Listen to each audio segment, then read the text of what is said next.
Lately, we've been working on replacing one bad habit with a good one. All right, something in life that we're gonna have to do. We have a really easy time taking on good habits, but a lot of times we don't get the results we're looking for because we forget about cutting out the bad ones with it.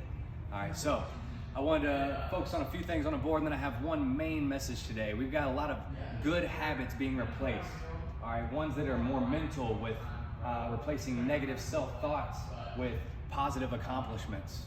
We've got ones that are strictly physical, replacing sitting down after lunch with getting some steps in. We've got ones that are combination, mental and physical, like replacing binge eating with healthy meals throughout the day.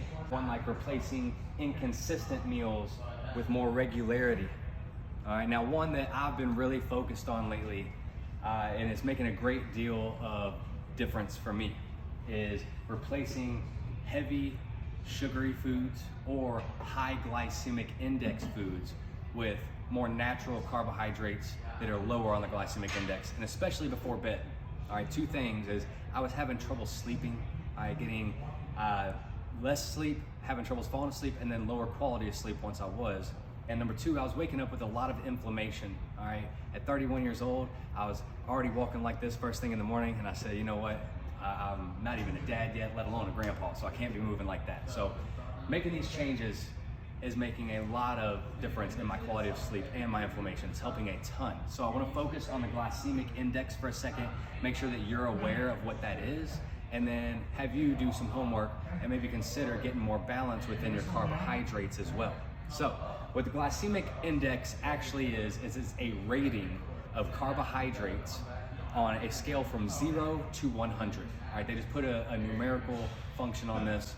So the lower on the glycemic index that the number is for a particular food, the less of an insulin and blood sugar spike you're going to get from it. So that helps keep your blood sugar more stable, which leads to more stable energy. You feel better throughout the day, as well as less blood sugar spikes and plummets leads to better results. As your blood sugar is stable, you'll be able to burn fat more efficiently. So I'm gonna put this up on the screen. All right, this is the glycemic index. I want you to be familiar with this. Look up the foods that you eat regularly. All right, screenshot this right now. Find the carbohydrates that you eat and make sure that we are in the low to medium glycemic range. If you got any high glycemic foods in there, I want you to cut them out. Find a replacement, all right? Replace the high sugar, high glycemic foods with the lower ones. Then I also want you to consider trying to find a mixture, combination of both in the meals that you were eating high glycemic foods. All right, for instance, mine would be my oatmeal in the morning. Very high glycemic rating. It's a starch-based carb. It definitely was spiking my blood sugar a lot. So what I've done, I still want my oatmeal. I've taken half the oatmeal away. All right, instead of eating half a cup, I'm now eating a quarter cup, and I'm replacing those carbohydrates from a quarter of a cup of oatmeal that I cut out with a banana. So now I've got two different carb sources. The oatmeal is going to spike the blood sugar, but it takes a little while longer to set in, so that oatmeal will kick in later and give me a little bit of a surge. But because I cut down on the amount, that surge won't be a lot. The banana is a more fast reacting, it's gonna be a little lower, so it's gonna kick up quick and then kind of mellow out.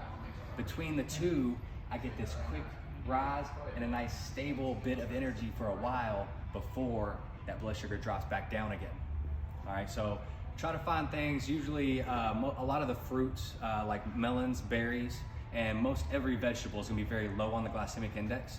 So if you can include a little bit of those and a little bit of starch carbs, something like rice, oatmeal, pasta, but find the lower glycemic index versions of those. For instance, when it comes to rice, you've got jasmine rice, which is up here, basmati rice, which is also a white rice, which is much lower on your glycemic index.